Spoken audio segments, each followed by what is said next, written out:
This is BlackIce. This is Equis. Welcome to the Black Narrative, and hey, I'm over here. It's Mark. and Mark here, and we're not live, but this is an upload from Washington D.C. Yeah, because we wanted to make sure we had some content for y'all, kind of chronicling our experience, and talking about a couple news stories for y'all. Yeah, I'm not sure how we're gonna edit this yet, but I do have some random footage of us being around the city. I'll figure out after we do this how I want to fit all that in.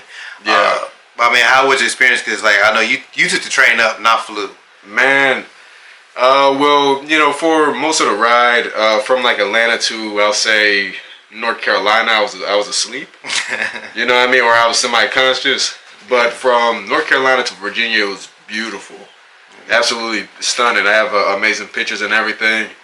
But DC is DC is something else. There wasn't too many restrictions, anything on the train. They wanted you to have your mask on constantly. Okay. And there was one point. Here's the thing. It was a lot better than a Greyhound I took before. But I mean, they were very kind. They actually treated us like we paid for our tickets. Okay. And it's been the Greyhound. Riding a bike has been the Greyhound. Yeah, I could have walked and it would have been better than the Greyhound. Yeah, like I know what the Greyhound experience. Yeah, but also they at one point he was talking about the whole mask thing, and he was like, you have to wear your mask and you get 3 strikes. Me telling you guys now is 1 strike, and so you get another 2 strikes. If we get you on 3 strikes, then I will go and have the call the authorities and have them take care of you. So your warning is a strike. Your warning is a strike. Your brief is a strike. Yeah, like your debrief is a strike, and if you get up to 3 strikes, they want to call the authorities. I'm like, it's a bit much. Yeah, that's crazy. I mean, as far as me, I wasn't that bad. This is my first time flying first class, actually. And I got through pretty quickly. Atlanta just had a whole bunch of commotion at the airport a couple weeks ago. Yeah. With the new variant, and they had canceled all these flights and everything. But for me, I got through security within 10 minutes, pretty much. Of course, first one to board, first one to get off. Same thing, you have to have his mask on the whole time. They restrict on that, they air marshals and everything going on. Yeah. Other than that, it wasn't too bad. I mean, if you fly into the country, the restrictions are a lot different. Like I saw with Delta, you had to come in with a negative test result, like within the past 24 hours you flying. They don't play about that. Yeah, like jabbed or not. So it's totally different. For me being domestic, it wasn't that bad. By the way, also when it comes to the airports, Atlanta used to be the actual busiest airport in the world. And an actual interesting thing that COVID affected was that Hartsfield-Jackson, Atlanta is no longer the most busy airport in the world. It's another one in China, I think, now. China is the busiest now? It's the busiest, because I don't think that, obviously COVID and everything was different over there, but... I'm about to say, did it supposedly come from over there? Yeah. So they have more? You think they've been hit heavier than here? That is interesting. Why do you think that is? I mean, we all saw March 2020, how everything halted, and... Because it was actually really cool to think about, Atlanta having the busiest airport in the world. But it's like a weird dethronement. And I mean, for all y'all that haven't been to Hartsfield-Jackson, it's a humongous airport. They have a built-in subway in the airport. And they have multiple parts. Honestly, you could, this whole entire different sections and divisions of the airport. Yeah, the DC airport is much smaller. It's nicer. It's nicer because it's so quick. You just go in. Yeah, I was in. It's got like an Art Deco style DCA, by the way, Ronald Reagan Airport. Yeah, which is funny because even the Peachtree Station in Atlanta, and it just goes to show the difference between travel. Because in Atlanta there's the big airport. DC has a small one. I went to Peachtree Station and you could almost get lost trying to find it. It was so small. It was so you walked in, you looked around, and you saw the whole entire station. But DC, I got kind of lost. This is a large train station. The station is humongous, and then it's beautiful. I think harkening back to a time when they actually had more pride in rail. I mean, New York, Grand Central. From what I remember. They always talked about when you entered the city, you felt like a god because in Grand Central they have constellations and stuff. Now, DC is not as crazy as that, but it definitely does feel like a lot more grandeur. Yeah. Like you are really entering the city in that kind of way. It was a good entry in. You kind of got a good idea of the kind of people you're gonna run across in DC, which is a mixed bag. But you got a good idea. Yeah, but Amtrak and Peachtree is pretty small. I mean, it is in the cut, like right there in that corner. Yeah, and we messed around and drove into a Freemason parking lot. It was just right across the street. And Dana got sacrificed. But I've never seen the windows.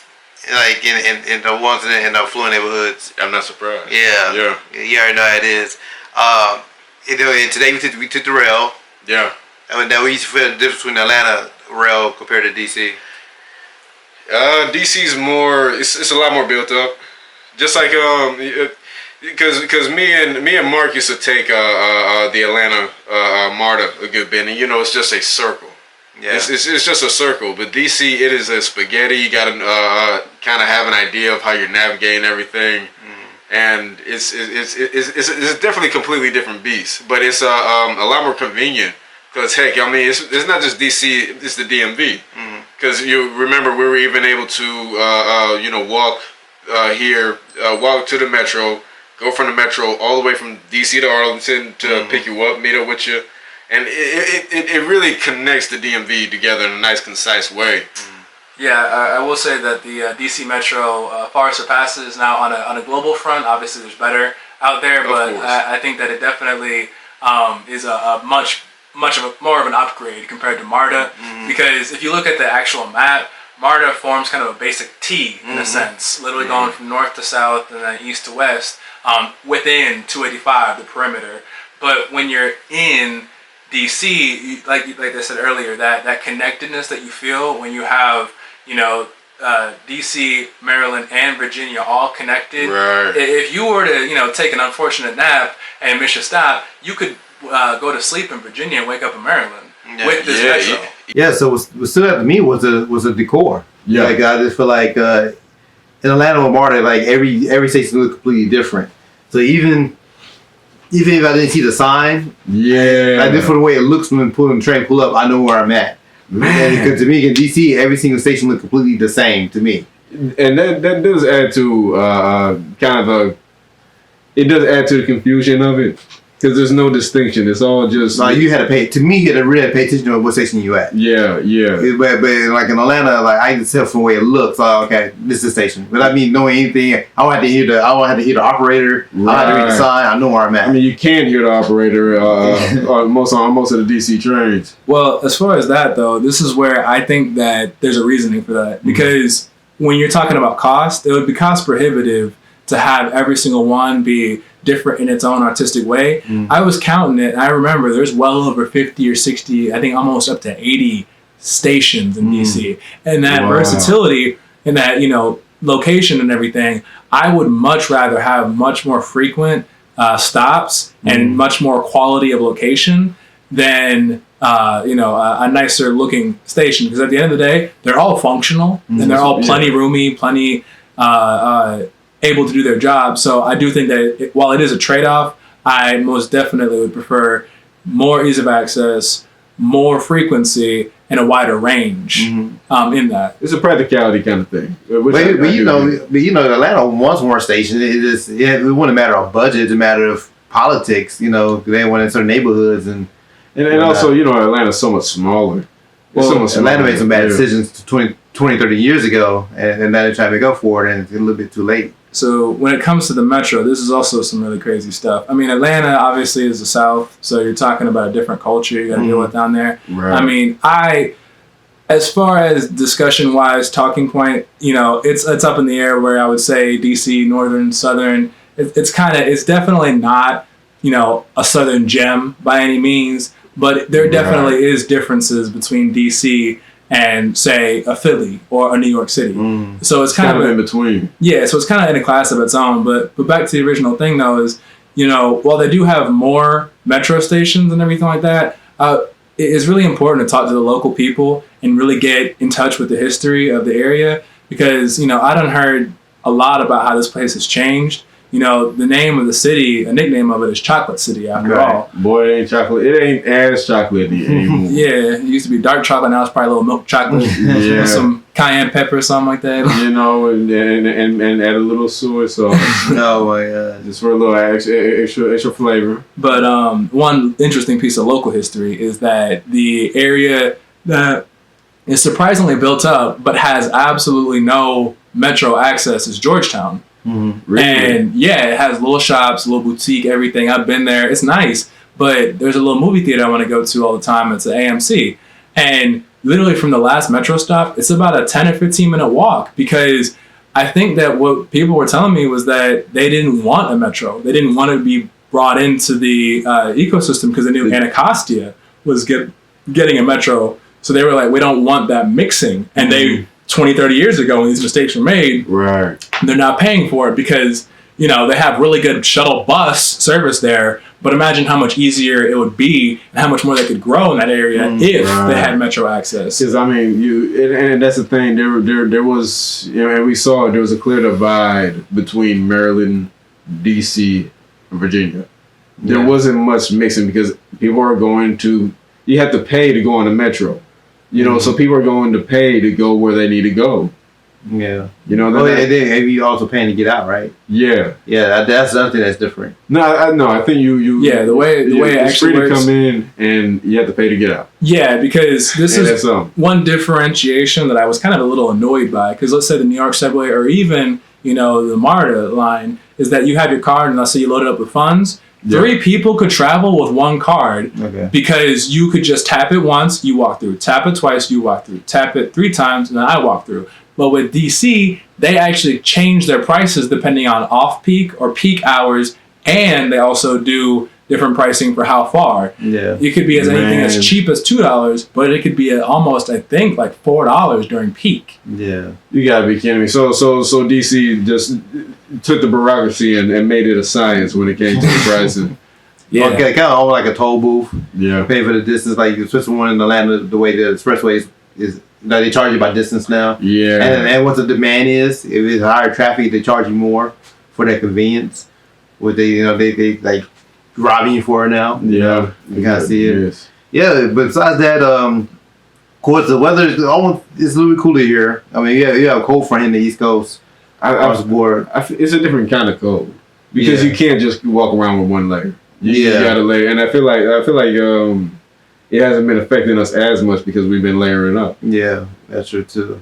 So besides that, like I said, we on the road for a little bit, and we came across. We just want to do a broadcast. Well, I guess upload. I can't say broadcast. We're not even live. Yeah. But one thing we came across today. It's funny. We just had a discussion about this. I want to say last night. Yeah, not too long ago. Yeah. We was talking about. Well, we just found out that Navient, I just named the company, and they had to knock out some student loans for 66,000 students. Right. And so as soon as I read that, of course, a lot of people got happy on Twitter. And then I started seeing people on Twitter like, well, they just transferred my loan to another company, so I'm not getting my student loans canceled. And it's funny because you see how we get so caught up in the headline and everything, not understanding how the nuance is going to work. They were just saying, we're not going to take your student. We're not taking your money. Yeah. Somebody else is. Basically. Well, yeah, and I do think that one hurdle when it comes to Biden's plan for debt forgiveness, I'm not going to try and act like I know everything about it, but one hurdle I do know is that public loans are different than private loans. Right. And private student loans have different percentages. They have different conditionalities for getting paid off. And that's one big hurdle because if you pay off everyone's public debt, public student loan debt, the private student loan debt, those people are going to say, well, that's not fair. Exactly. Not to mention... But life's not fair. Yes, but not to mention the fact of all these people that had to finance their way through college, the opportunity cost of, let's say, there's a few big colleges in DC, one of them being Georgetown. And bureaucracy, it's very, very bureaucratic here. You want to get your law career started, going to Georgetown and sets you up for success. Mm-hmm. But with tuition nowadays, most of those Ivy League or higher echelon schools are in the range of $55,000 to $65,000 a year in tuition. So you're talking about a situation where your JD or your Juris Doctor law degree could cost almost $250,000. Which is that's no laughing matter. But we also talking about you spend all this money on school, but you peaking out at a certain salary. Oftentimes. Yeah, in most cases, most people won't be working for. Most cases, they have you in school to work for somebody else. Yeah, it's us. Because you got to think about people that go to the Ivy Leagues, which is a small percentage of the people that graduate from college. And we're actually looking at a list of different career paths that people go through, and it's one of those things where, unfortunately, especially for a lot of our sisters, they don't go to the most. They don't go into careers that will behoove them, and those careers have a fairly low top, a glass ceiling for the amount of debt that they incur, especially when you start getting more and more letters to your name. Yeah. You got to think about what's on the fields we're looking at? We were looking at social work. Was one of the top for psychology. So, and also to what you were saying, I think it's an investment thing, and I wouldn't say that they're being misled or they're doing anything wrong per se. It's just making an investment and perhaps not fully weighing what their actual return on investment will be, or it's an ill-informed decision because of how expensive. I think they probably swayed the wrong way because most cases you're supposed to have a counselor, right? You're supposed to have a counselor, but then the thing is an academic counselor is not going to tell you your job prospects, so they would probably not know as much as is really and truly needed for such a large investment of $250,000. Well, somebody get on them because you have a high percentage of black women in social work. Somebody swaying them in that direction. Well, I believe that this is a very deep and intricate topic. Yeah. Because you got to think. It's not just the counselors, because at the end of the day, the counselors are not going to tell you not to go to school. Of course. Most oftentimes. They're going to tell you to pursue, to better yourself in academic sense. So they're going to tell you to continue your education. That's a no-brainer. Mm-hmm. And they're not going to do the adequate research to really set you up in that way, because especially in the black areas, because oftentimes it's perceived that with college comes success, not understanding that with white folk the college works different. They have that upper hand. They have their inheritances, or they have money put aside. It just works completely different. And on top of it, oftentimes what they'll do is if you don't go for a certain field, you're not getting the money to go to college. Meanwhile, there's no money. There's no money for us to go to college. Mm-hmm. So everything's a toss up. You could just go to school for whatever, and you're gonna take on all that debt. You're gonna take on all the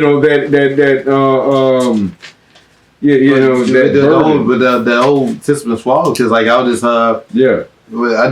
just read about the UGA championship game. They did Alabama, they won.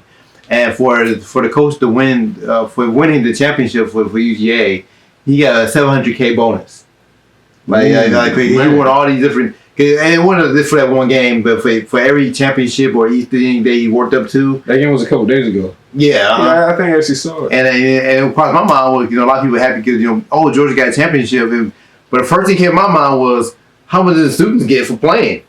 Well, and that is a multifaceted thing, and I do want to get back also to the point you said earlier. But when it comes to colleges and college football players and the coaches, it's a really interesting situation.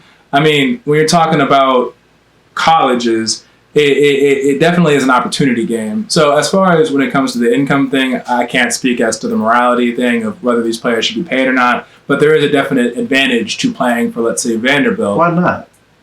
Well, I was thinking about that because there's a definitive advantage to playing at somewhere like Vanderbilt or Duke or Clemson or something like that, because these are where the NFL is going, and they're trying to actually get people that are going to be drafted. And I think that playing for them, it's a thing where yes, they're driving value, but also who's doing who the favor.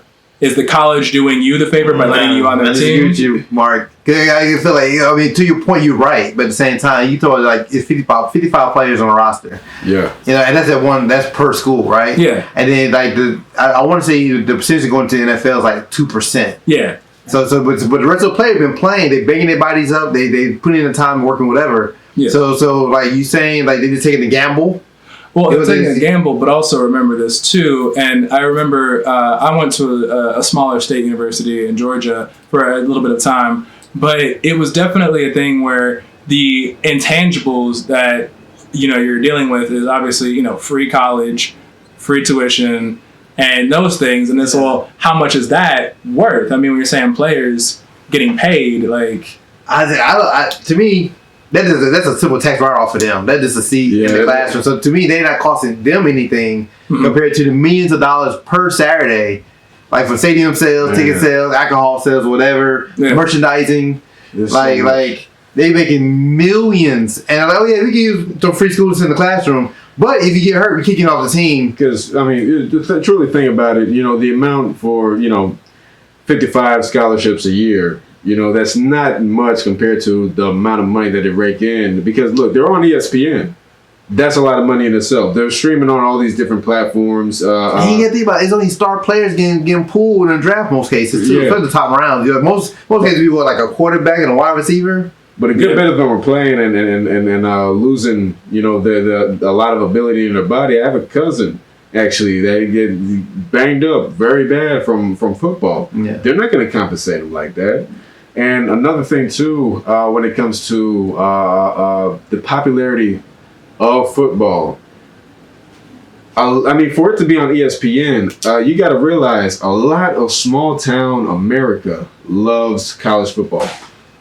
And like I said, but that's not all schools. All schools don't be on ESPN.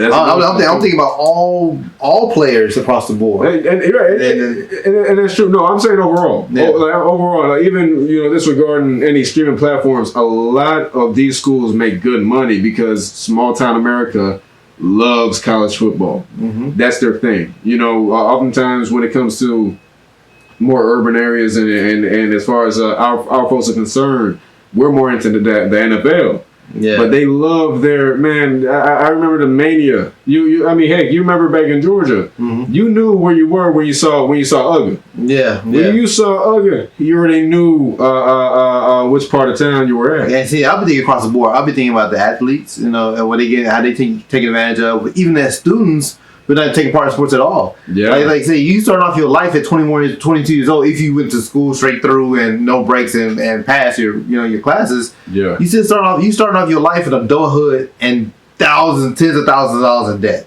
Yeah. In most cases. For most people. So a lot of people. Like the whole system kind of screwed up. Like so you get put behind to even start your life. Yeah. And then now you spend the next 10, 20 years digging at that hole because you was told to go to school, the education to get this extra opportunity. But the opportunity that you get after school, it peaks. Like you said, it's not a high ceiling. Right. Like no matter how long you've been doing the job, they're not gonna pay you more than this a certain amount. And in order, to really reap more benefits, you have to kind of subverge the career. Oftentimes, the career path that they took, in order to grow and accrue more wealth. Go into different ventures, which takes away from the degree that you studied for. And if they even told her, got in that direction to even know to do that. You're right. Because it's like, in most cases, they're like, oh, okay, I get my degree at this job, I'm safe for 20 years, retire, and that's it. Right. You know what I mean? And they stuck paying off debt, like, to get this wage here, and of course with inflation and everything else going on, now your salary ain't worth as much. Or they're gonna replace it with somebody younger. If you do it, they do it for cheaper. Right. Well, so many things were kind of going through my head when I heard y'all discussing this, but I will say that as far as the players there are some definite disadvantages, and one of them, talking to a few players and people that are on scholarship, is the definitive aspect of them having to choose a different degree or choose less demanding degrees because of how much time and energy they have to give to their sports. To the point of it, it's almost a fraternity in a certain way, because athletes, they have to always be at practice. They have to sometimes have, nutritional coaches or people watching the nutrition, and they have to give all this time.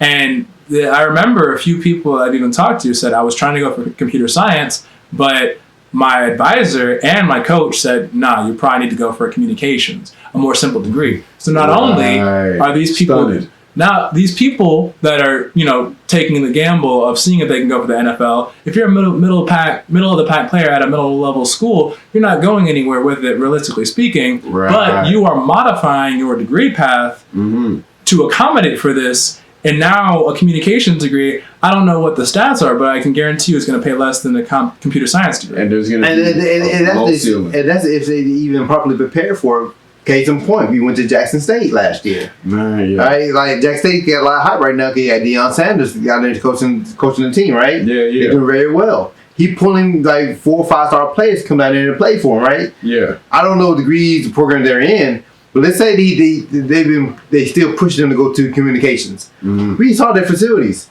Their facilities about 20, 30 years outdated. Man, everything was older than me. Yeah, so seriously, like, you're not even exaggerating. No, So they don't get drafted. They go to the NFL, but they got the communication degree. Where can they work? Because they don't even know the job well. Well, they don't know it with the updated technology. They're not using new MacBooks there. They're not using new broadcasting equipment or anything like that. We literally saw analog equipment in that building.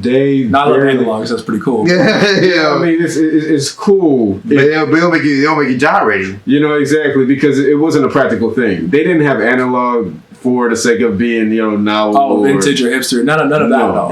It was just they did not update any of this stuff since the 90s, the early 2000s, man. It is pure neglect. Neglect and lack of funding, or would you say misallocation of funds?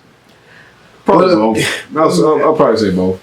I think HBCUs had the funding. They just be mismanaging money. They're like look at the house situation with the housing and everything. That is a big thing. My thing is like okay, yes, you get a lot less money than Ivy League schools, but you should be able to budget no matter how much money you get. Exactly. So you know what your limitations are. Like knowing the most important things, and Cause you got Howard, you got to look at Morris Brown, still trying to get their accreditation. I think they still trying to get that back, and that's for mismanaging money. So yeah, like you don't know how to operate with what you have. Right. So yeah, so it's many layers to it. There's many problems within the whole system there.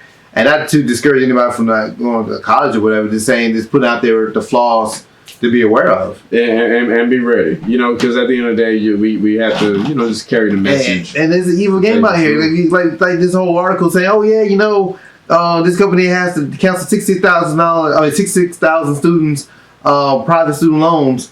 But, and people like, oh yeah, I'm with them. Am I one of them? Like, no, we transfer yours to another, lender. Yeah, like, you still gotta pay yours. Right. And that's the thing. We always look for somebody to bail us out. Yeah, and the reason you even got paid because they got in trouble. They got sued for giving out these private loans to people they knew they couldn't pay back. So like a loan shark, they already knew. They knew they're putting you behind and gave you loans anyway. They knew better. Right. So this is a little cycle there, but we don't want to get too heavy. We just came across that today while we was here in DC. Yeah. So this is also related to y'all's discussions previously, but I wanted to bring it up. So when you were talking about misallocation of funds, just a little bit of quick research. I don't know. I know a little bit more about an endowment. For all y'all that don't know, a college endowment, from the general understanding I have, is money that is allocated through donations and support to further the growth of the university and the support for their facilities and things like that. Right. I'm sure I can find more specifics later on. But I just wanted to take a second to display one very interesting set of statistics. So Howard University is the largest endowment of all HBCUs. Right. And it has an endowment of $692.8 million, which is a lot of money. It seems like a lot until we had this conversation. I want you to go further. So the endowment of Harvard, and I haven't verified Harvard having the largest endowment or whatever level of endowment, but Harvard, another household name, has an endowment of $40.9 billion. With a B. So that is in the realm of 45 to 50 times the endowment and support for the growth of the university and the institution. And when you're talking about enrollment numbers, both are smaller private universities. Now, as for the specifics of how many thousands or whatever, I have to do more research. But these are not large state schools that Howard has to divide it amongst 45,000 people. Exactly. This is under 10,000 persons at these schools, and the endowment is an order of magnitude more. So because it's not like you have like like with Kennesaw State, or any other university in Georgia, like Georgia Gwinnett College, Georgia Gwinnett College, like not even Georgia Gwinnett College, like University of North Georgia, for example. Okay, yeah. Where there's different campuses, you don't have that. There's just Howard University, and so you're not gonna. Are there more? I would, because different campuses, I'm not 100% sure on that, and a certain amount of objectivity, because we haven't gone as deep as we need to talk specifics, but I will say that they are definitely smaller in enrollment than a large state school. Well, as far let's talk. I wouldn't put the comparisons against Howard against Ivy League School. I'll put it against a community college. They know how to manage the little money they have. That is true. They know how to manage what you have, and that's the point I want to get to, because Howard. I got to look into the campuses. If you can actually look that up, but Howard, it has a lower enrollment, so that's 69 million about. And this is also for numbers. You're talking about. So the enrollment for Howard is approximately 10,000 students. Right. The enrollment for Harvard, from what I was gathering, and I'm pretty sure that it was about 19,000. Right. So if that's the case, that means double the enrollment, but 50 times the endowment, which is a factor of 25-fold the endowment allocated per student or per capita in that sense. But still, like that's when it comes to the 10,000 being allocated 69 million. It was about 69 million. No, 600 and I believe, what was it? 692 million. So 692 million. So that should stretch for 10,000 students. Well, and it's also the thing too, where the endowment is not directly allocated to the students, but it's just a representative of how many people is this institution supporting and what their endowment is. Because 10,000 students are only going to do so much wear and tear compared to larger universities. There's layers that to are it. Able to accommodate. Layers to it. We had the contracts with the government contract with dealing with not government contract. The contract dealing with the dorms. And they were up to snuff. And you have so many other expenses as well. But my thing is, if you're dealing with a limited budget, maybe you need to cut down your students you're enrolling. If you can't take care of them properly, if you really care about the students, but this dorm, we saw in previous broadcast, we saw pictures of the actual science labs, and the outstation didn't even work. Yeah, and then only thing I hate to do a comparison against another school, because it kind of bails out Howard, and I can't bail them out. What you had. There's not much of an excuse. Of course, Harvard's going to get a lot more support. There's a lot of come from us, slavery and whatnot too. Actually, Professor Black Truth did a 3-part series of reparations, and one of the parts he went in detail with the Albany schools and how they get slave money and how they benefit from it, and how old money after a certain point always reaches back. Exactly. And of course they dominate society, so those graduates go out and they make all this extra money and they can afford to give back.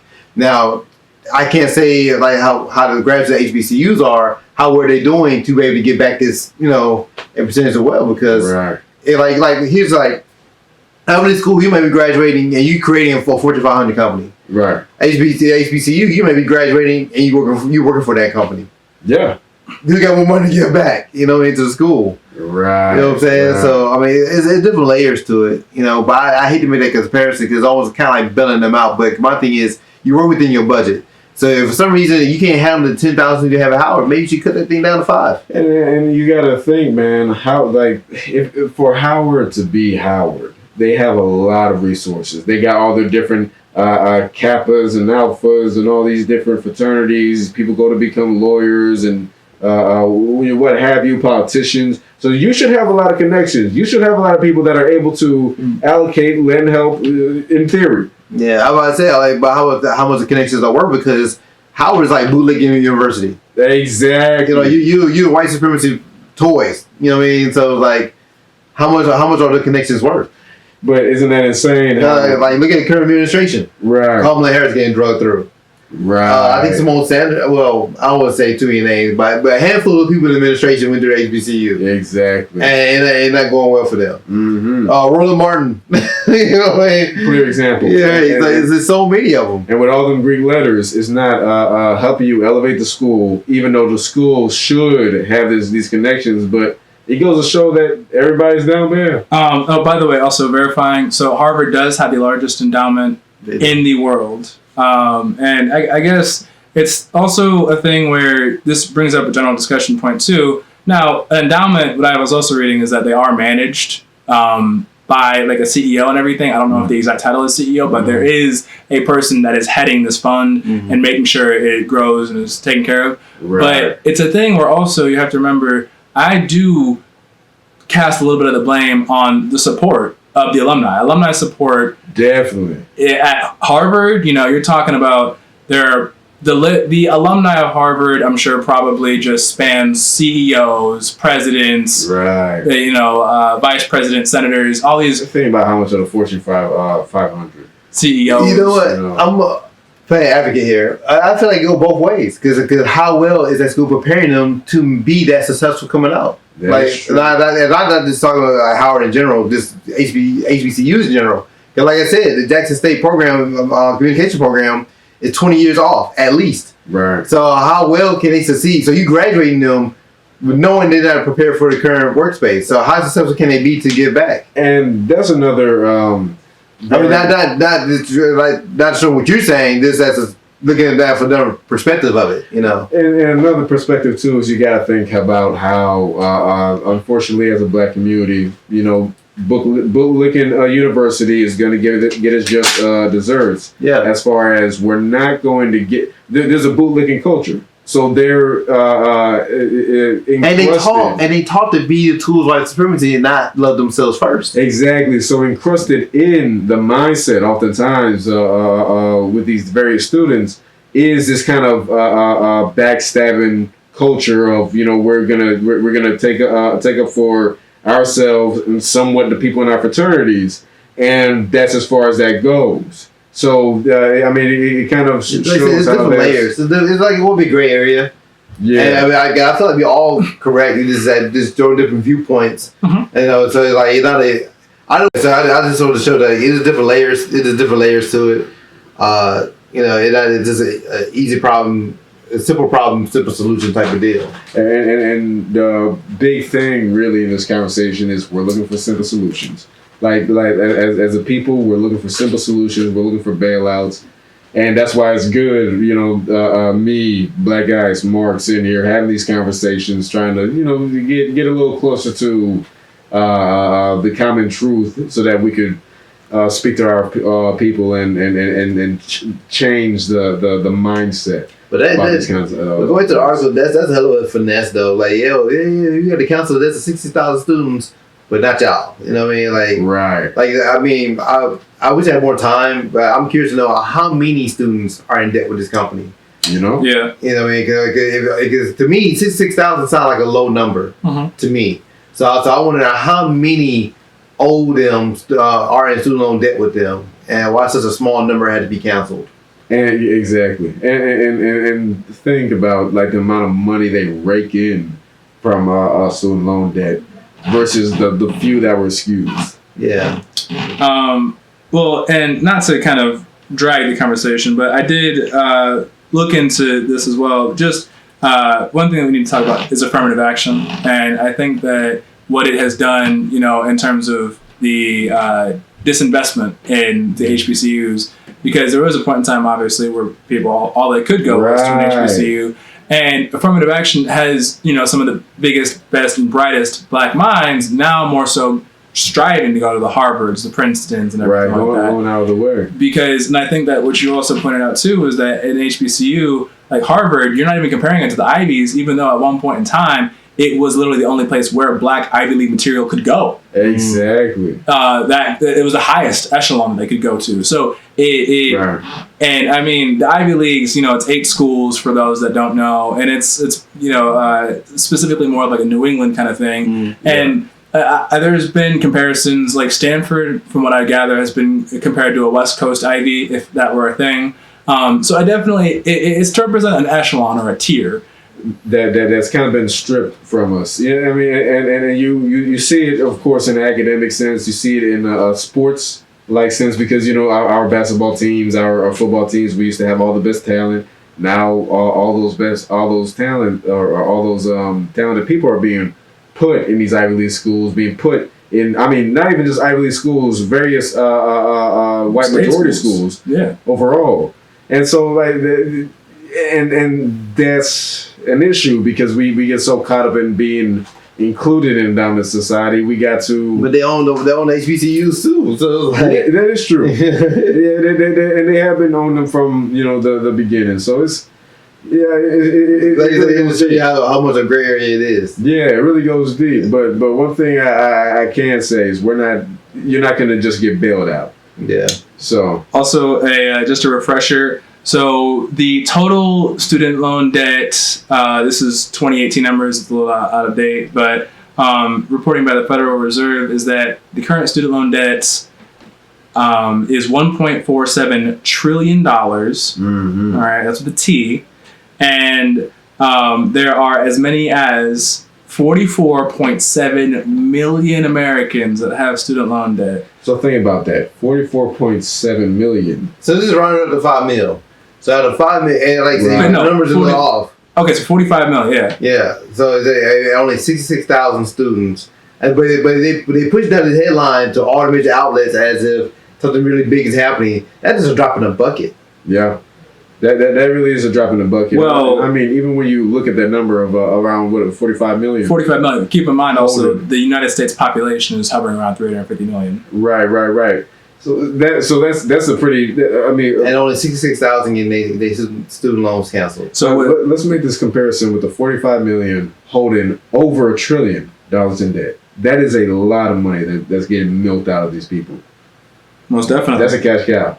Yes, and currently with COVID, about over 10% of their student loans. Prior to the pandemic, 11% of student loans were 90 days or more delinquent. So this is prior to the pandemic. I don't even know what it is. And I've heard some very ignorant and sad perspectives when it comes to debt. People view them as almost these albatrosses of sorts that they will never pay off in their lifetime, and they start to ignore them or just stop paying them in these things. Because remember, these things are not bankruptable. You literally can bankrupt and lose your house, lose your car, lose your business, everything you have to your name, and then just get wiped a clean slate, except for student loan debt. Right, and another thing too is that debt will follow you, and they're going to get their money one way or another. Either when you're retired, they're taking out your Social Security, or when you die, they take it from your family. Mm-hmm. They're going to get their money. It's a transferable debt,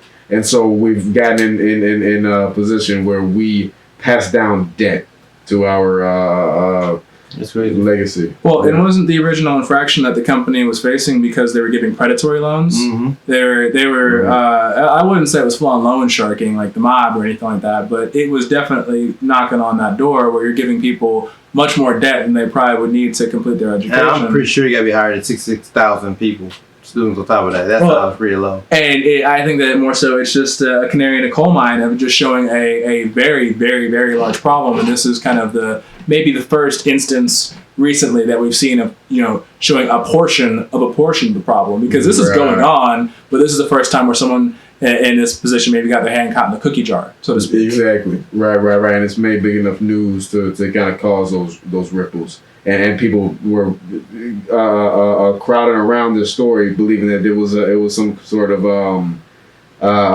victory, when in reality they were being duped. Yeah.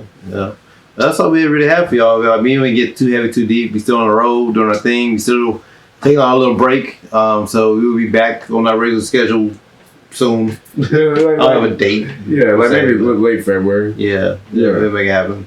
So I appreciate y'all. Definitely like, share the video, subscribe. When we do get back on schedule, we'll be broadcasting live Tuesday and Thursday nights at 8 p.m. But hope I enjoyed it, and we'll be back in the A soon. All right. Shalom, be one. Shalom, be one. Peace.